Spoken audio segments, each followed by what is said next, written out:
Hola, hola, buenas tardes, amigas, amigos. Buenas tardes, Fernandita, qué bueno que estás por aquí. Berenice, bienvenida, Nelson también. Buenas tardes, tenemos hoy, permítanme, tenemos hoy una entrevista muy interesante con el doctor Danilo Arévalo. Él es ginecólogo, oncólogo. Hola, Marta, bienvenida, Marta.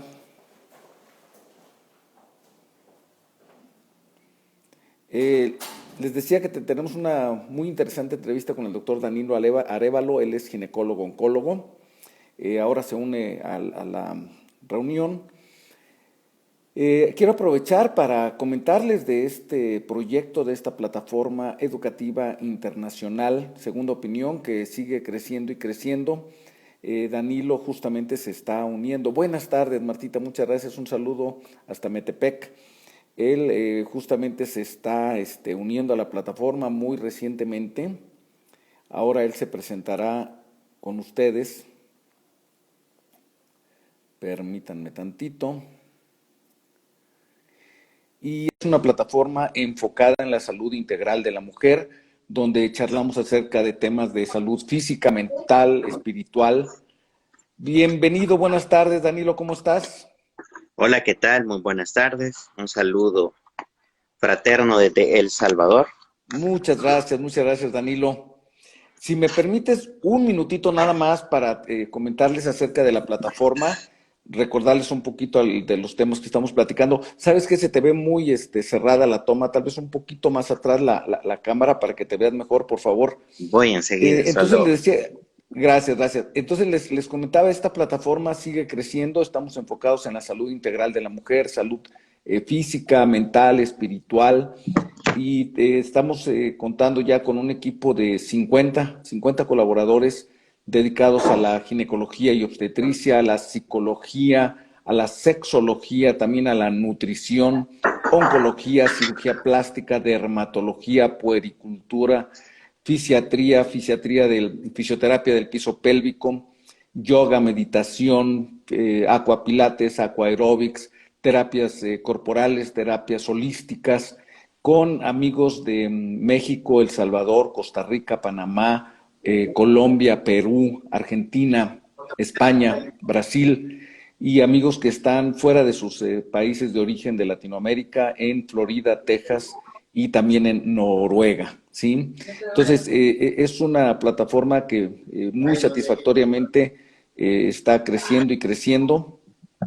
Y ahora, pues, invité al doctor Danilo Arévalo, para que nos platique desde su perspectiva de experto en estos temas sobre cáncer de mama. Danilo, muchísimas gracias por aceptar, muy bienvenido a esta plataforma.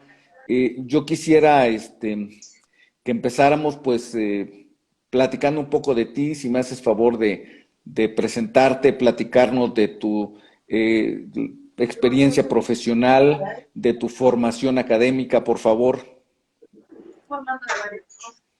bueno, ¿me escuchan? ¿Bien? ¿Se escucha? Sí. Bueno, yo soy el doctor Danilo Arévalo, yo soy ginecólogo y oncólogo. Eh, bueno, soy egresado de la Universidad Evangélica del Salvador y tengo un posgrado en ginecología y oncología del Instituto Salvadoreño de Seguro Social. Tengo estudios en cirugía laparoscópica en el Hospital Las Américas de Medellín, Colombia, y un fellow en cirugía ultrarradical de ovario del Hospital MD Anderson. También tengo dos maestrías del INCAE Costa Rica, una en ejecución de proyectos de salud y una administración en hospitales y servicios de salud. Súper. Nada más te ha faltado ¿qué será? Chocolatería fina y algo similar. Muy estudioso, Danilo. Muchas felicitaciones. Qué bueno. Sí, Pues realmente mira, que te que a veces escucho, hay que perdón. abarcar también el aspecto económico y la parte de administración, porque la administración de recursos es muy indispensable, en especial en las pacientes que tienen cáncer, pues que usualmente es una enfermedad que acaba con los recursos económicos rápido de las personas si no saben administrarse. Sí, sí, sí, es una situación muy triste. Danilo, pues mira, gracias en nombre mío, en nombre de las amigas que nos están el día de hoy acompañando y que muchas otras más en muchos otros países van a ver esta entrevista en los próximos días.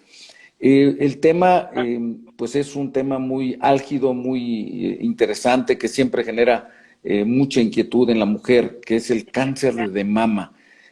¿Cómo te gustaría empezar? Platicamos de la frecuencia, la incidencia, prevalencia. ¿Cómo está esta situación actualmente en Latinoamérica y en el mundo?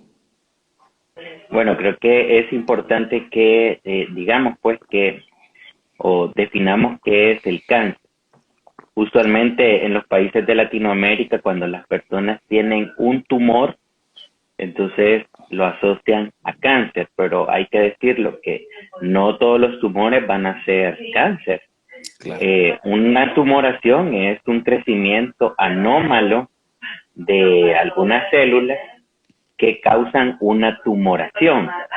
En el caso del cáncer, ¿verdad? Es una serie de células que crecen de forma desordenada que van a ir involucrando a las células sanas y van a ir invadiendo el espacio de estas mismas hasta sin control, ¿verdad? Y de forma perpetua y se van a desplazar invadiendo otras partes del organismo y pues alimentándose de él, nutriéndose de él y que eventualmente esto puede terminar en un desenlace fatal. Entonces, tumoraciones podrían ser benignas, lo llamamos así, pero, o sea, ningún tumor va a ser bueno, cuando no hay invasión, y lo que es tumoración o cáncer cuando existe invasión del tejido y a los tejidos subyacentes. Ok. ¿Y qué tan Bueno, frecuente es esta enfermedad?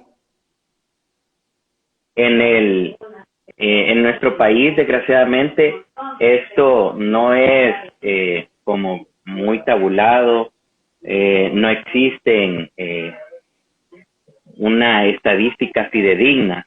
Sin embargo, se cree que para el año 2030, cerca del 50% de los nuevos casos de cánceres en el mundo van a ser cáncer de mama. Esto es súper importante debido a que las estrategias de tamizaje deberían de ir enfocadas a la detección de cáncer temprano. Se cree que cerca de 25 millones de personas y casi el 52% de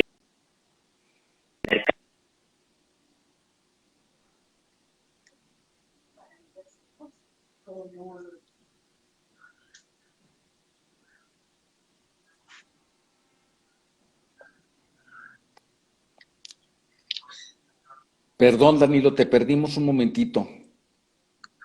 Bueno, les explicaba de que para para un par de años, ¿verdad? Que para el año 2030 se esperaba que el 25% de todos los cánceres que se descubren o se hacen de nuevo diagnóstico van a ser cáncer de mama.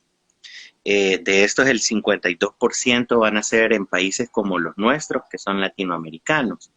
Entonces, nuestras estrategias deberían de ir enfocadas en la prevención, y hay que hablar de prevención en el sentido de que el cáncer es una enfermedad que únicamente se puede detectar cuando está en una etapa temprana, no puede prevenirse como en el caso del cáncer de cervix, en donde existe la citología o la vacuna.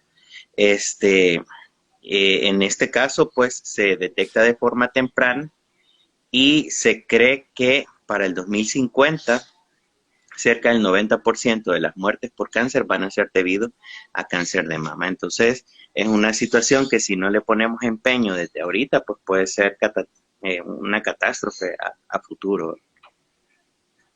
Sí, de acuerdo.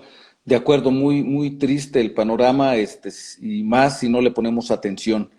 Em, Les recuerdo, les comento nuevamente, estamos platicando con el doctor Danilo Arévalo, él es ginecólogo, oncólogo, él vive en El Salvador, tiene una formación académica, no solamente en El Salvador, sino también en Costa Rica, Colombia y en Estados Unidos, en diferentes áreas de la medicina y de la oncología y de la ginecología también. ¿Por qué tan frecuente el cáncer de mama? Nos pregunta Amparito Hernández, ¿por qué tan frecuente? ¿Por qué esta alta incidencia? Bueno, van a haber dos cosas que son fundamentales. Uno es el incremento de la cantidad de la población, hemos tenido una explosión demográfica en los últimos años. Lo segundo es el ritmo de vida que estamos llevando, que es un ritmo de vida usualmente muy acelerado. Comida rápida, un estrés increíble por el trabajo, alimentos que tal vez tienen una sobrecarga hormonal, estilos de vida que son sedentarios, fumar, tabaquismo. Existe también una carga genética en algunas pacientes.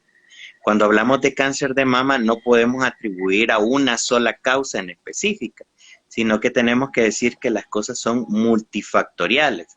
Es decir, que pueden intervenir pequeños factores para que esto suceda, a la vez que también podrían haber factores que nos pueden proteger.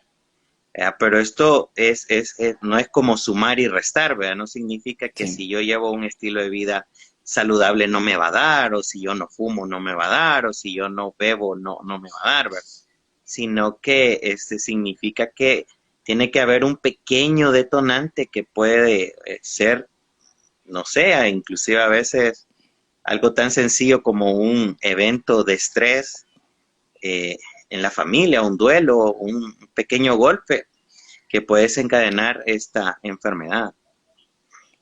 Muy bien, Danilo. Hablando de la edad como un factor importante de riesgo, ¿en qué edad, en qué grupo de edad es más frecuente que se presente? ¿En qué edades es donde tenemos que extremar la precaución y los cuidados? Bueno, la pregunta está buenísima, en especial porque los textos que nosotros leemos usualmente enfocaban a las personas que decían que a partir de los 40 años y que su pico máximo de incidencia era los 60, ¿verdad? Por eso la mamografía en muchas de las estrategias de tamizaje en países como los nuestros se enfocan en las mujeres de 40 a 60 años, tomando la primera mamografía a los 40 años. Pero esto es cierto para en aquel entonces. En este momento estamos viendo un incremento de las pacientes que son más jóvenes y Sí. en cánceres que suelen ser mucho más agresivos en comparación con las anteriores. Hemos tenido, bueno, en mi caso personal, pues he tenido pacientes que incluso desde los 18 años ya tienen diagnóstico de cáncer de mama. Obviamente, pues lo vemos desde el aspecto multifactorial, vean. Pero estamos hablando de casos tan jóvenes como eso y la curva se ha desplazado un poco más a pacientes cerca de los 40 años. Así que ya eso de los 60 años ya puede ser algo que esté en los libros, pero de antes. Pero hoy estamos viendo cánceres a mucha más temprana edad. Sí, es algo que también acá llama la atención en México, Danilo. Acá en México el 50% aproximadamente, 48% si no mal recuerdo, está apareciendo en mujeres menores de 40 años. Y la norma, como bien dices, pues nos decía, hace 20 años yo tenía 55 años de norma para empezar una mamografía, luego me la bajaron a 50, luego a 45, ahorita estamos en 40, pues entonces cada vez vamos más y más atrás. ¿Por qué en mujeres más jóvenes? ¿Son estos factores que tú estás comentando, factores ambientales o son factores genéticos, hereditarios o son ambos o son multifactoriales?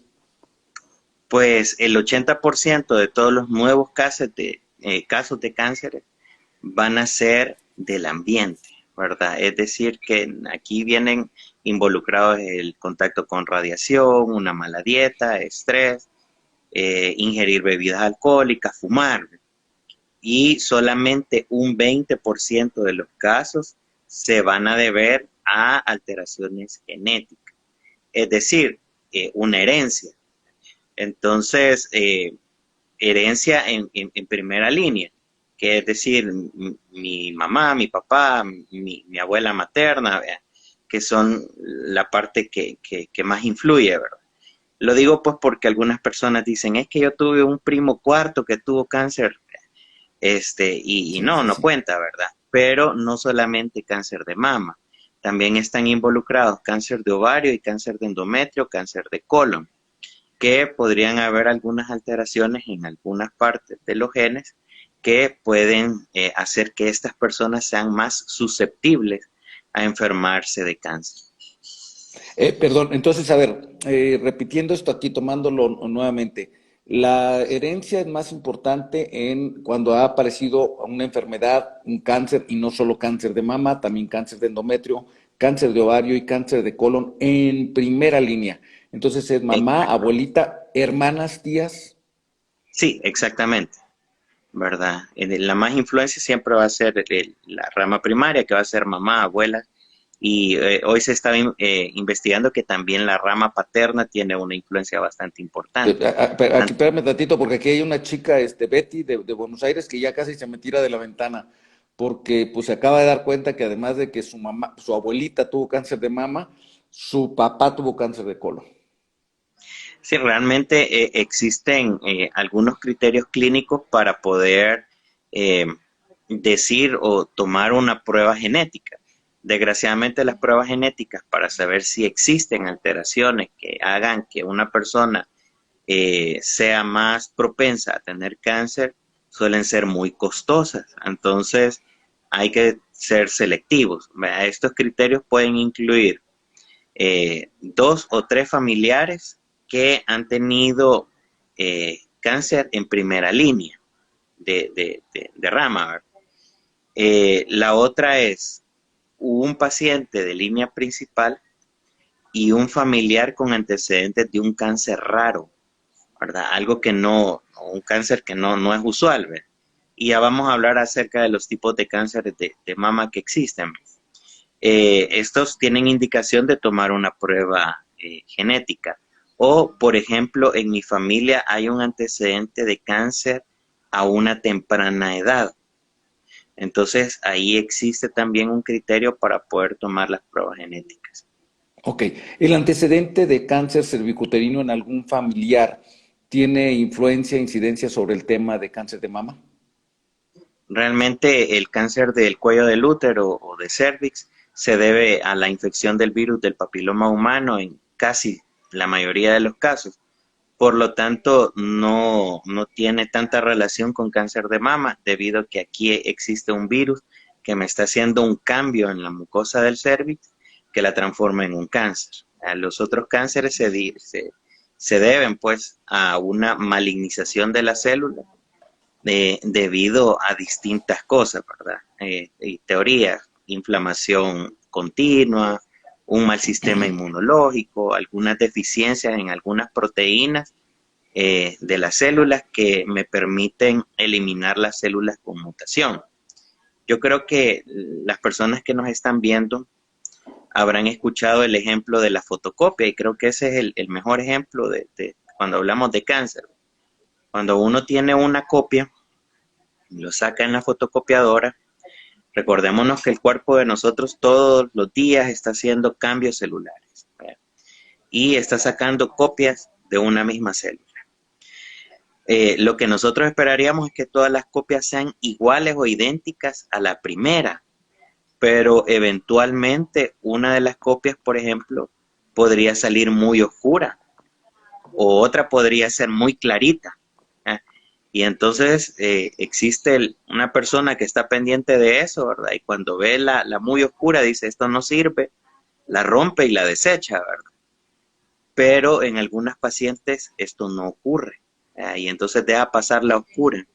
Y esa oscura transcribe una información que causa cambios en mi organismo, cambios en las otras células, y esa información se va perpetuando y no es eliminada y es el origen del cáncer. Muy buen ejemplo, me parece muy ilustrativo. Muchas gracias, Danilo. Amparito, el tema de cáncer cervicuterino no es un factor importante de riesgo para cáncer ni de mama, ni de ovario, ni de endometrio, ni de colon. Sin embargo, aquí nos pregunta DM Sandoval uno, mi madre murió por cáncer de colon. ¿Mis chances de padecer cáncer de ovario o de algún otro tipo son altas?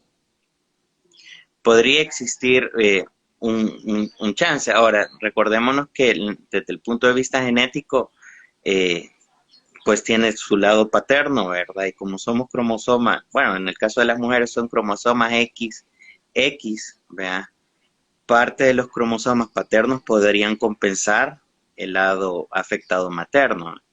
Así que por eso es que cuando hay criterios clínicos y hablamos, por ejemplo, de 2 o 3 familiares de línea primaria, lo estamos haciendo pensando precisamente en esa información que no puede ser complementada a través de la parte genética. Muy bien. Muy bien. Otros factores que con frecuencia platicamos, Danilo, la dieta, el consumo de grasa, el consumo de tabaco, el consumo de alcohol, el sedentarismo, las hormonas, los anticonceptivos, la terapia hormonal de reemplazo. ¿Qué nos puedes platicar de estos factores? Bueno, es importante, y yo no sé si sucede en México, pero aquí en El Salvador usualmente cuando una chica quiere planificar, solo va a la farmacia y entonces dice, mire, ¿qué tiene para planificar? Vea. Ah, una inyección, vea. Y entonces viene y se la ponen, vea. O Sí, utiliza la pastilla del día siguiente, vea, después de una relación, o utilizan cualquier método. Y es importante que sepan que no todas las mujeres son candidatas para X o Y método. O sea, hay que ponerse a pensar que si existen tantas cantidades de presentaciones y de hormonas, ¿verdad? Es porque existe una explicación o un fin de cada una de ellas o algo que queremos lograr, ¿verdad? Con estas pacientes. En el caso de cáncer de mama, pues tiene una influencia hormonal y como a veces el farmacéutico pues omite los detalles de la entrevista personal, pues porque él no le va a estar preguntando, miren, en su su mamá familia ha tuvo habido algo. diabetes. No, pues no. No, pues sí, vea. No, Ellos pero y es piensa como cuál está en vender. promoción, cuál es el que me va a dejar una comisión y ese es el que le da. Exactamente, exactamente. Entonces va a recomendar algo, ¿verdad? Y como no es una consulta médica, no se puede hacer nada, pues. Claro. Entonces, a diferencia de un ginecólogo, pues que usualmente pregunta, vea, ¿usted padece alguna enfermedad? ¿Dentro de su familia ha habido alguien con una enfermedad? ¿Ha habido antecedentes de cáncer en su familia? ¿Quién ha tenido cáncer? ¿Verdad? ¿Dónde? ¿En qué año? ¿Verdad? Y todas esas cosas que son propias de la historia clínica. Entonces, Sí, a través de eso, y nosotros lo que realmente deberíamos de hacer, por ejemplo, en el tema de anticoncepción, solo es mostrar el abanico de métodos que hay disponible y cuáles son los que mejor se adaptan a esa paciente, ¿ve? Y discutirlos de esa forma. No sugerir uno que a mí me convenga o lo que sea, ¿ve? Entonces, a veces de el acuerdo. abuso acerca del tema de hormonas es eso. Anteriormente existió un estudio muy famoso que se llamó el estudio WHI, o algunos lo Sí, conocen como Y, que hablaba acerca de la terapia de reemplazo hormonal, y el estudio fue una catástrofe, lo tuvieron que parar, ¿verdad? Porque muchas de pacientes acuerdo. que recibieron terapia de reemplazo hormonal resultaron con cáncer o murieron de una enfermedad cardiovascular, o tuvieron tromboembolismo, una serie de factores negativos. Pero, ¿qué pasó en el estudio?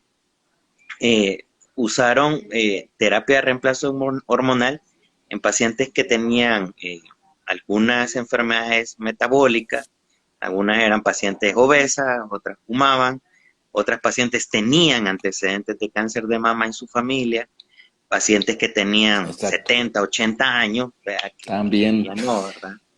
Entonces se concluyó que la terapia de reemplazo hormonal tampoco era para todo el mundo. ¿verdad? Tenía que seleccionarse específicamente quiénes se beneficiaban de este medicamento. Entonces, hay personas que, por ejemplo, tienen síntomas asociados al climaterio y utilizan terapia de reemplazo hormonal sin indicación médica. O, por ejemplo, hay personas que dicen, bueno, no, me voy del lado de lo natural.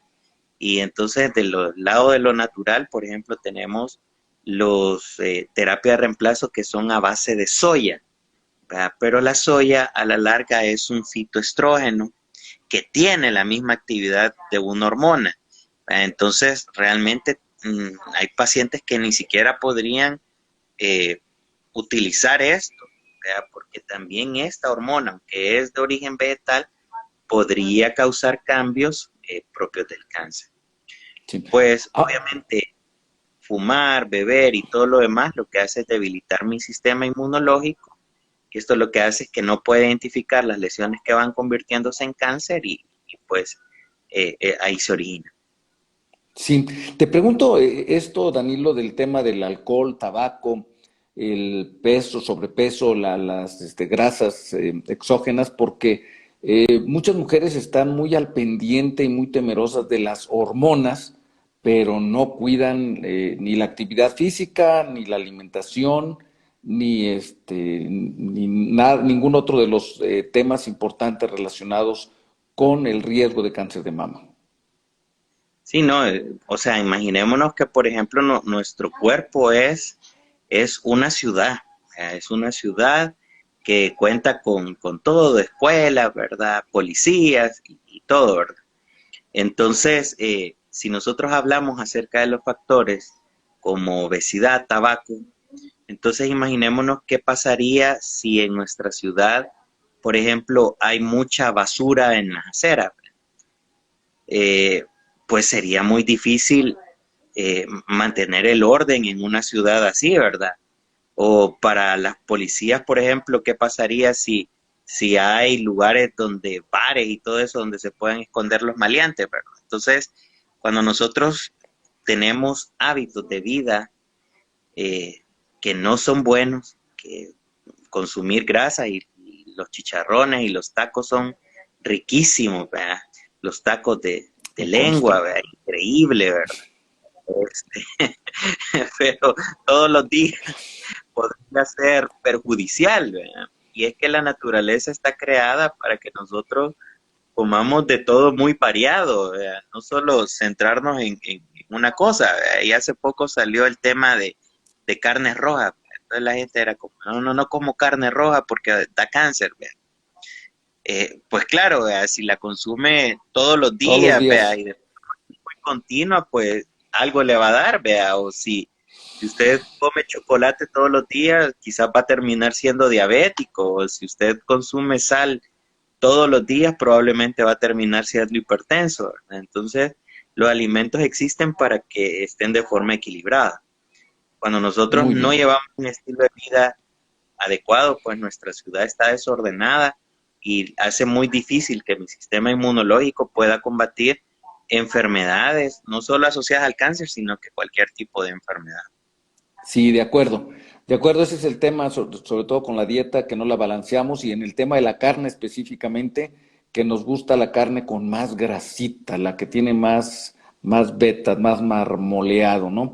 Ahora, volviendo al tema de la edad, es cierto, está apareciendo cada vez de manera más temprana el cáncer de mama. Sin embargo, la edad, conforme va avanzando, va generando mayor riesgo de cáncer de mama, ¿cierto?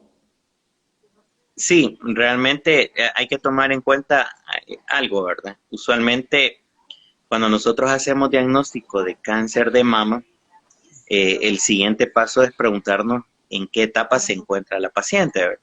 Y todos los cánceres en general siempre van a tener 4 etapas, etapa 1, 2, 3 y 4.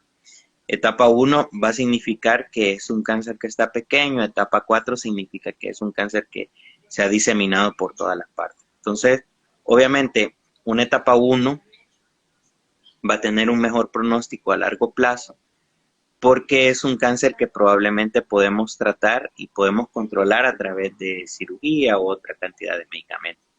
El problema de las pacientes jóvenes es que usualmente suelen ser cánceres que suelen ser un poquito más agresivos y no se detectan tan fácilmente porque no pueden tomarse exámenes de rutina o, por ejemplo, de tamizaje como la mamografía. Tenemos que recurrir a otro tipo de examen. Hay que tomar en cuenta que el motivo principal de consulta de estas pacientes suele ser porque hay un tumor. Y para que un tumor sea palpable, usualmente tiene que tener más de 2 centímetros y estamos hablando de una etapa 2 o más en este tipo de pacientes. Hay que tomar en cuenta también que no es lo mismo detectar un cáncer en una paciente de 40 años a una paciente de 70 años, porque la expectativa de vida de las pacientes es diferente. O sea, una Claro. paciente de 70 años, yo espero que, dependiendo del país donde viva, de forma normal pudiera vivir de 20 a 30 años más, ¿verdad? Pero una paciente de 40 tendría que vivir otros 40 años, está media vida, ¿verdad? Entonces, el chance de que el cáncer regrese es un poco más alto en este tipo de pacientes, porque si se ha originado un cáncer, significa que existe algo que facilita que esto suceda y podría suceder una vez más. Claro, de acuerdo. Ahora, en cuanto al tema del diagnóstico, Danilo, ¿en qué etapas se está diagnosticando el cáncer de mama en general? ¿Es en etapas tempranas, en etapas medianamente avanzadas o etapas ya sistémicamente avanzadas? Desafortunadamente, con relación al tamizaje, seguimos similar a la época anterior. Estamos encontrando enfermedades en etapas 2 y 3. Muy pocos casos son encontrados en etapa 1. Ahora, tenemos una mejor tasa de supervivencia en general Ajá. debido a que los tratamientos en cáncer han mejorado increíblemente, tanto como el aspecto quirúrgico, como la quimioterapia, radioterapia y otras terapias target que han surgido, han hecho pues que las pacientes puedan sobrevivir mucho más tiempo, inclusive alcanzar una cura en etapas muy avanzadas. El tamizaje en pacientes jóvenes suele ser difícil porque no existe algo muy claro acerca del ultrasonido o resonancia de mama en pacientes jóvenes. En las pacientes mayores suele ser un poquito más fácil por el uso de la mamografía, y la mamografía puede detectar enfermedades de hasta 0,5 centímetros, ¿verdad? Que es una etapa 1, entonces se hace un poquito más fácil, pero estamos encontrando cánceres siempre en etapas 2 y 3. Muy bien. Bueno, les recuerdo, estamos platicando con el doctor Danilo Arévalo, él es ginecólogo, oncólogo, él vive en San Salvador, El Salvador. Estamos charlando acerca de cáncer de mama. Sus preguntas, sus comentarios, sus dudas son todos muy bienvenidos. Tengo un par de preguntas ahí pendientes, no se me han olvidado. Y les invito a que me digan, por un lado, de dónde nos están viendo, en qué ciudad están. Y segundo, a que nos hagan llegar sus preguntas. Este es el momento, es la oportunidad, aprovechenlo. Danilo, en cuanto ahora a la otra, el lado bueno, digamos, podemos de alguna manera disminuir, perdón, antes de disminuir los riesgos, aquí hay otra pregunta que nos llegó. Alimentos transgénicos y el tema de contaminación con plásticos, con tóxicos, ¿hasta qué grado estas situaciones de transgénicos, perdón, contaminantes pueden estarnos afectando para el cáncer de mama y otros tipos de cáncer? Sí, definitivamente tienen una gran influencia. Recordémonos que aunque no necesariamente es el consumo de la planta transgénica, ¿ve? Sino que también de cualquiera de sus derivados. Así que el problema es que el proceso de mutación, aunque haya sido procesado, continúa dentro de nuestro organismo. Y acordémonos que algunas industrias para ahorrarse un poquito en costos, utilizan algunos tipos de plásticos que suelen ser perjudiciales. Entonces, esto pues, va a influir directamente sobre nuestro sistema inmunológico y su capacidad de poder detectar enfermedades o células que están mutando. Y es algo que sí deberíamos de evitar. Creo que en los últimos años ha habido una corriente hacia lo más orgánico, y eso es bastante bueno, pues el hecho de, por ejemplo, ser autosustentable y he visto excelentes estrategias acerca de huertos caseros o huertos comunitarios. Es increíble, ¿verdad? Y un estilo de vida que va cambiando, pues nos van a hacer personas más saludables. Ojalá que sí.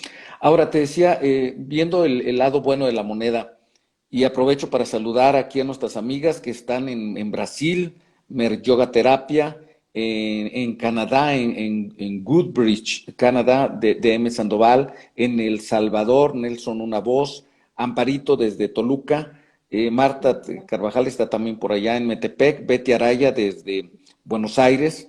Dice acá en Campana donde vivo está la planta de la Action de los combustibles. El sarro del agua o algunas otras partes que pueda afectar este tipo de plantas de combustibles afectarán también. Nos saludan desde Guatemala. En mi opinión, el tratamiento natural o químico no llega a funcionar. Entonces, el tema de contaminación tal vez no lo podamos definir exactamente en el punto más fino, Danilo, porque no sabemos exactamente cómo va a afectar una célula, una No, mutación, y pasan años para que se manifieste la mutación. no, y acordémonos que existen distintos tipos de contaminación, ¿verdad? No solo ambiental, ¿verdad? También existe sonora por radiación, ¿verdad? Y entonces esto básicamente casi todo siempre va a confluir al hecho de una alteración en mi sistema inmunológico y en la detección de las células que están mutando, ¿verdad? Entonces, o en la activación de genes que causan mutaciones. Es algo que poco podemos controlar, ¿verdad? Porque no existe algún medicamento que pueda revertir estas mutaciones de forma efectiva. Sí, de acuerdo. Una pregunta de parte de Lisa Olgar de un tema importante que se nos ha pasado.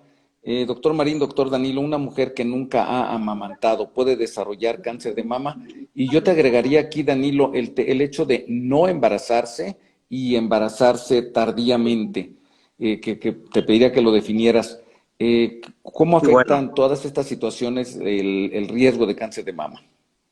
bueno, recordémonos que la mama es una glándula sudorípara que está adaptada para la lactancia, o sea, su último fin es la lactancia. Entonces, cuando una mujer se embaraza, hay un juego de hormonas, entre ellos la prolactina, oxitocina, y lo que hacen es terminar de perfeccionar mis células o madurarlas, ¿verdad? A que alcancen su fin. Cuando yo no logro ese objetivo, entonces suelen ser un factor de riesgo. No significa que a usted le va a dar cáncer porque no dio pecho o porque tal vez no, bueno, hay personas que no tienen hijos nunca y nunca desarrollaron ninguna enfermedad, ¿verdad? Pero porque es lo que veníamos diciendo al inicio, ¿verdad? No significa que entre yo haga más cosas buenas o malas, va a ir sumando y restando, y si tengo más cosas positivas no me va a dar, sino, por ejemplo, veamos los casos de las actrices que llevan una vida increíblemente sana, entrenamiento casi que todos los días y una alimentación espectacular, ¿vea? Entonces, ese tipo de persona teóricamente no debería de tener enfermedad, pero sucede, ¿verdad? Es porque solo es un pequeño detonante para que afecte una parte o un pequeño gen y ese desencadena una enfermedad. Entonces, no podemos hablar de factores aislados, siempre tenemos que hablar de forma multifactorial, muchos factores. Ok, pero sí, sí afecta de alguna manera en ese balance el hecho de no tener embarazos, no amamantar. Sí, sí afecta, es un factor de riesgo porque no se alcanza la perfección de la glándula mamaria, pues que su fin es la lactancia. Bueno, entonces esas células no maduran. Entre más inmaduras sean las células, tienen más chance de mutación. Nos pregunta Betty si la mastitis repetida, puede ser un factor de riesgo para cáncer de mama. Sí, por supuesto, recordémonos que una mastitis es una inflamación de la mama, que se puede ver a diversos factores, ¿verdad? y todo lo que cause inflamación puede causar mutación. Y es una de las teorías acerca de los cambios en ciertos cánceres, como por ejemplo en el cáncer de ovario, en donde se acepta que la ovulación incesante y la exposición repetida a agentes inflamatorios causa cambios celulares, o por ejemplo el caso de las personas que tienen obesidad, en donde existe una inflamación sostenida y esto hace mutaciones pues y provoca cáncer. Entonces todo lo que sea inflamación va a favorecer mutación celular. ¿El aspecto emocional, Danilo, afecta de alguna manera? Increíble, pero cierto, sí, sí afecta, ¿verdad? Acordémonos que las personas con estrés es lo mismo, ¿verdad? Viven en un estado inflamatorio constante, ¿verdad? Y todo lo que sea inflamación va a generar o puede generar mutaciones celulares. Bueno, pues ya llevamos casi 2/3 partes de la entrevista y ya vimos el lado malo, el lado negativo. Ahora busquemos el lado positivo, Danilo. ¿Qué nos puede ayudar a disminuir esos riesgos e incluso a buscar la prevención de la enfermedad? Mm, O sea, la parte de prevención es bastante complicada en este tema, ¿verdad? Pues no existe una forma todavía científicamente comprobada de poder decir si usted hace esto, no le va a No le va a dar. dar. Si lo vamos desde el punto de vista papista, pues, y que esto es y así es, ¿verdad? Sin embargo, los estilos de vida saludable, ¿verdad? El por lo menos hacer caminata 30 minutos, el beber suficiente agua, no fumar, tratar de estar relajado, tener hijos a temprana edad, dar lactancia materna exclusiva, van a ser factores que nos van a ayudar o a proteger de que esta enfermedad no ocurra. Sin embargo, no significa que si yo hago todo esto, nunca me va a dar. Podría ser que sí, pero el riesgo se ve disminuido si yo hago estas prácticas. Ok, el tema dentro de la prevención o detección oportuna, mejor dicho, el hacer el autoexamen mamario, el tema de hacer los estudios de mamografía, el acudir con un ginecólogo, ¿hasta qué punto nos pueden ayudar en detectar más tempranamente la enfermedad, Danilo? Eso es súper importante y yo creo que aquí también los médicos tenemos que hacer un cambio en nuestra perspectiva eh, de el cáncer de mama, porque nosotros casi siempre es como mamografía, ¿verdad? Pero para que una mamografía o una estrategia de tamizaje funcione desde el punto de vista región, yo tendría que abarcar por lo menos el 70% de mi población con un esquema de tamizaje. Entonces, si yo no logro el 70%, por ejemplo, en un screening de mamografía, entonces mi estrategia es poco efectiva. Cuando lo vemos desde el punto de vista de salud pública, es decir, de una región determinada. Desde el punto de vista individual, pues el mejor examen de tamizaje a partir de los 40 años va a ser, o el gold estándar va a ser la mamografía. Y eso es lo que dicen los libros actualmente, ¿verdad? Y los estudios es lo que dicen actualmente. Lo menciono de esta forma porque han surgido una serie de métodos diagnósticos que prometen ser superiores a la mamografía. Como por ejemplo, salió la termografía digital teledirigida, ¿verdad? Que es la detección de calor. Y entonces lo que dice la teoría es que las células que producen cáncer son más calientes y eso detecta el calor, ¿verdad? Que no han sido probados ser efectivos. O por ejemplo la bioresonancia magnética teledirigida, ¿verdad? O la bioresonancia con positrones, que son métodos que no tienen estudios suficientes para decir que son superiores a la mamografía en pacientes que tienen más de 40 años. Muy bien. Cuando hablamos en pacientes menores, la mejor estrategia de tamizaje va a ser el autoexamen, porque ¿quién mejor conoce su cuerpo? Claro. Entonces tenemos que cambiar el chip de un examen. Vea, aquí quien nos va a dar la pista es la paciente. Vea, esos cambios que ella dijo, ese dolor que ella se siente, esa pequeña masita, hay que estudiarla hasta demostrar que no hay nada. De acuerdo. Tenemos aquí algunas preguntas de parte de Elisa Holgar. Doctor Danilo, ¿las secuelas de haber recibido tratamientos contra cáncer pueden ser permanentes? Los tratamientos de cáncer siempre van a generar efectos adversos a corto, a mediano y a largo plazo. Van a depender del tipo. O sea, la mayoría, bueno, por ejemplo, en el caso de la cirugía, que es una mutilación, en el caso de la radicalidad, ¿verdad? En quimioterapia existen algunos agentes quimioterapéuticos que causan enfermedades cardíacas si se utilizan a dosis muy elevadas. Y en radioterapia, pues, existen pues efectos locales en piel, ¿verdad? O en los órganos que son circundantes. Ahora, las nuevas tecnologías nos permiten dar tratamientos a dosis más precisas y tal vez a órganos más precisos en el caso de la radioterapia. Lo que sucede es que siempre, por ejemplo, los efectos adversos a corto plazo, como caída del cabello, que es muy impactante en el caso de las mujeres, pues siempre va a existir en muchos casos, ¿verdad?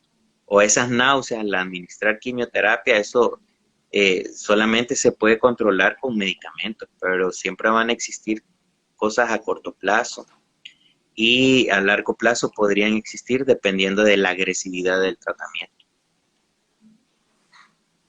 Ok, entendido. Oye, nos pregunta Betty Araya, que ha tenido varios casos de mastitis, varios episodios. ¿Qué es mejor para esto?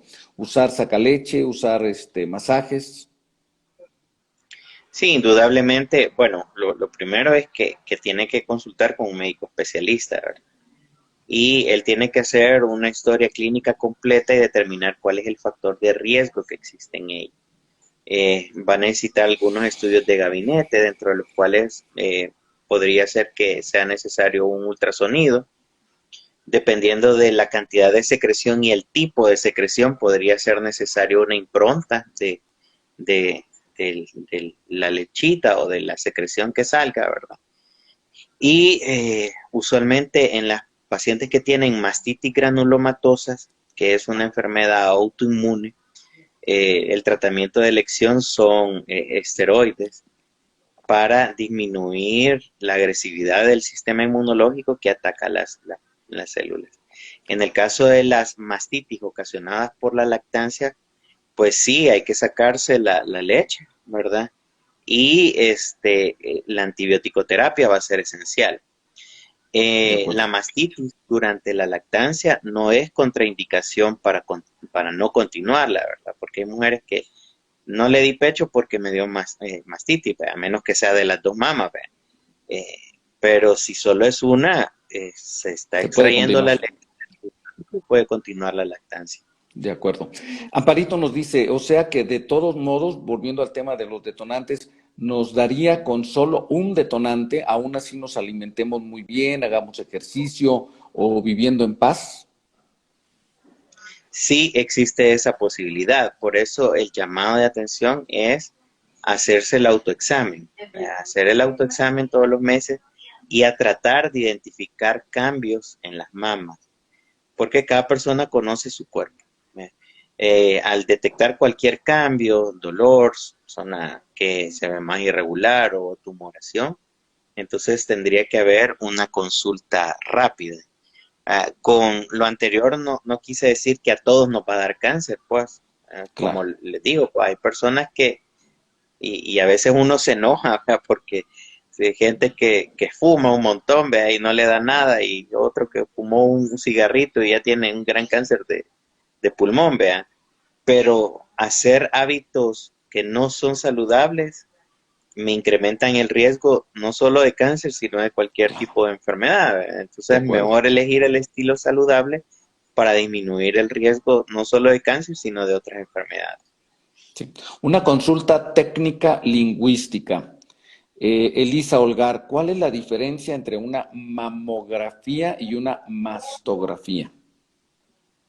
Realmente suele ser lo mismo, depende del país donde se haga, ¿verdad?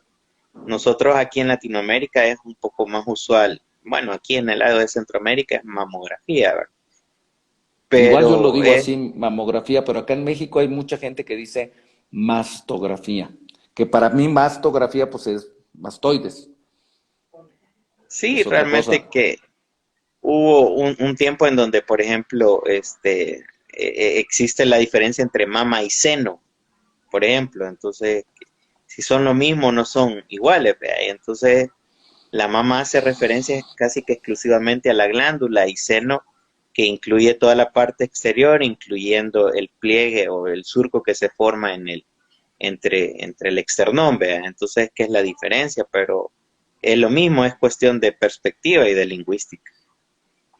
Sí, ¿se puede hacer la mamografía estando en etapa de lactancia, amamantando? Pues no se recomienda, ¿verdad? Porque suele ser muy incómoda. Recordémonos que en la mamografía, aunque los métodos, bueno, actualmente es computarizada, ¿verdad?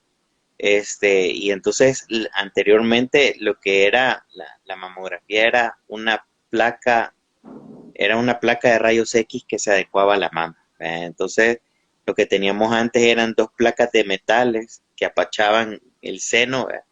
Y apretaba el técnico rayos X, ¿verdad? Y salía la placa. Hoy realmente es computarizada, ya no se utilizan placas de metal, es un plástico que es un Cicaplast, se llama, ¿eh? Y esto lo que hace es como adaptarse a la curvatura natural de la mama y eso hace el procedimiento menos incómodo. Ahora recordémonos que si hay lactancia, al haber el apapachón de la mama, pues te seguro que va a salir leche. Claro. Entonces, pues las mamás duelen durante la lactancia, pues se sienten cargadas, ¿ve? Me imagino que la experiencia que se va a tener es dolorosa. Ahora, si existe una sospecha clínica de cáncer, por ejemplo, existe una masa, y por ejemplo yo no tengo un estudio como un ultrasonido que me pueda dar mejor información, pues ni modo, pues hay que tomarlo, ¿verdad? Bien. Amparito, acerca de la pregunta de cuánto cuesta la mamografía en México, pues depende si es una mamografía, digamos, la tradicional, convencional, si es digital, varían los precios de ciudad a ciudad. Hay que checarlo ahí donde tú vives en Toluca. Y te cambio la pregunta, porque la mamografía es precisamente en general para mujeres de preferencia que todavía no tienen cáncer de mama. La pregunta para ti, Danilo, sería, ¿desde qué etapa a qué etapa hay que hacer la mamografía? ¿En qué tipo de personas o qué mujeres con algunos factores de riesgo, sin factores de riesgo? ¿Para quiénes es la mamografía? Bueno, en la actualidad se acepta que podemos tomar una mamografía a partir de los 40 años sin límite de edad. Cuando nosotros ponemos un límite máximo, por ejemplo 70, estamos diciendo que después de los 70 no podría haber cáncer y eso no es Claro. cierto. Cuando nosotros ponemos un límite, estamos hablando más desde el aspecto de salud pública, que ellos lo que quieren es ahorrarse plata, no más. ¿Verdad?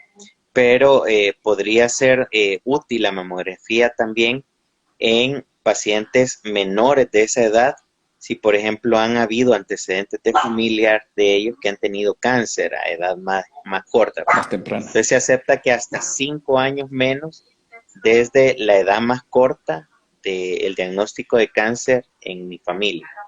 O sea, si a mi mamá le detectaron cáncer de mama a los 40, yo debería empezar la mamografía a los 35.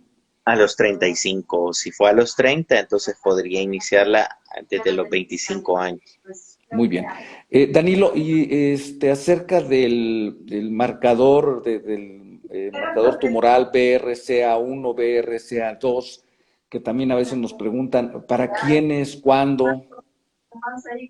Bueno, yo creo que hay que hablar de dos cosas, ¿verdad? Existen marcadores tumorales en sangre y marcadores genéticos.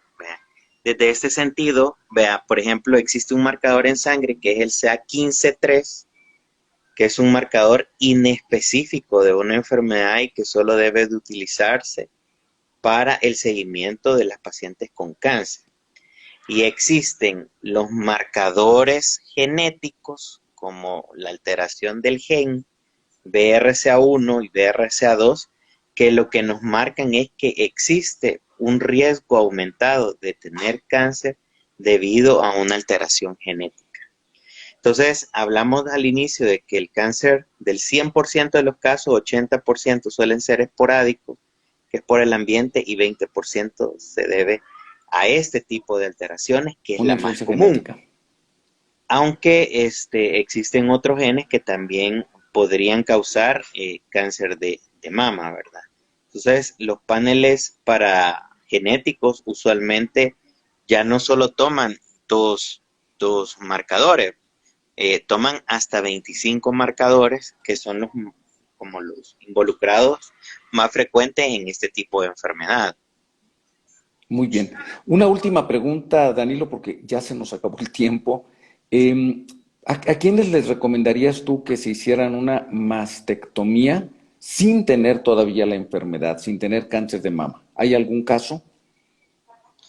Bueno, por ejemplo, las pacientes que han tenido alteración en el gen BRCA1 y BRCA2 son candidatas a una mastectomía bilateral con reconstrucción inmediata. Es decir, que se preserva la piel de la mama, el pezón y la areola y se coloca ya sea un implante o se hace con su mismo cuerpo, ¿verdad? Con la grasita que hay en su propio cuerpo, dependiendo de qué tan, de la cantidad de gorditos que tenga y el tamaño o volumen de la mama que quieran tener, ¿verdad? Las pacientes que son cancerofóbicas, ¿verdad? Entonces yo tengo miedo a que me dé cáncer y yo no voy a llevar una vida feliz ni tranquila porque yo creo que me va a dar cáncer, ¿verdad? Entonces en estos casos podría ser necesario el hecho de realizarlo. Si yo no puedo disponer de una prueba genética y yo tengo una gran sospecha clínica de que en mi familia hay mutación de cáncer, entonces también podría ser una indicación en realizarse una mastectomía con reconstrucción en este tipo de pacientes. Muy bien, Danilo. Danilo, pues mira, antes de agradecerte y de despedirnos, yo quisiera pedirte que por favor nos dejaras un último mensaje acerca de este padecimiento que, como verás, pues ha generado tantas preguntas, tantas inquietudes. Bueno, yo creo que siempre en la mejor alternativa siempre va a ser la prevención y nosotros debemos de cuidarnos y así como cuidamos nuestra casa, nuestro auto, qué bueno es que nosotros nos cuidemos con un estilo de vida saludable, que consultemos al médico realmente cuando tengamos algún problema. A veces digo, pues doctor Google no tiene todas las respuestas, ¿verdad? Y siempre va a dar las cosas equivocadas, ¿verdad? Asistamos con personas que saben realmente, pues, que han estudiado para eso. Invirtamos en nuestra salud. A veces invertimos más en tonteras, pues, que no necesitamos en vez de invertir en nosotros mismos, pues. Nuestro De cuerpo es acuerdo. una máquina maravillosa y hay que mantenerla funcionando de acuerdo a las especificaciones que nos han dado de fábrica, ¿eh? Así es, Danilo. Pues yo quisiera agradecerte a nombre personal, primero a nombre de todas nuestras amigas que han estado aquí, Betty, Elisa, Amparito, Silvi, Montes, está también Mary, Paula, Carla, Janet, vi por acá amigas de acá de México, a Marta, Ele Basurto también, a mi amiga Norma Patricia, Sierra, a todos ustedes por su presencia, su compañía, su cariño y en nombre del resto de colaboradores de la plataforma educativa internacional Segunda Opinión, Danilo, mucho agradecimiento por tu entusiasmo, por tu colaboración. Este es tu debut, magnífico debut ahora con esta plataforma y esperamos tenerte aquí pronto nuevamente con otro tema muy interesante de ginecología o ginecología oncológica. Hasta ese entonces, pues muchísimas gracias. Seguimos en contacto. El próximo lunes tenemos una entrevista en Facebook y el otro viernes tendremos acá nuevamente en Instagram. Muchas gracias a todos, muy amables, buenas tardes y seguimos en contacto. Gracias por la invitación. Saludos a todos. Pueden ver más consejos también en Spotify, en Danilo Arévalo. Danilo Arévalo, les paso tus datos para que ahí estén al pendiente de tus publicaciones, Danilo. Muchísimas gracias. Ok, pasen buenas tardes. Igualmente, hasta luego, Janet, hasta luego, Elizabeth, chao.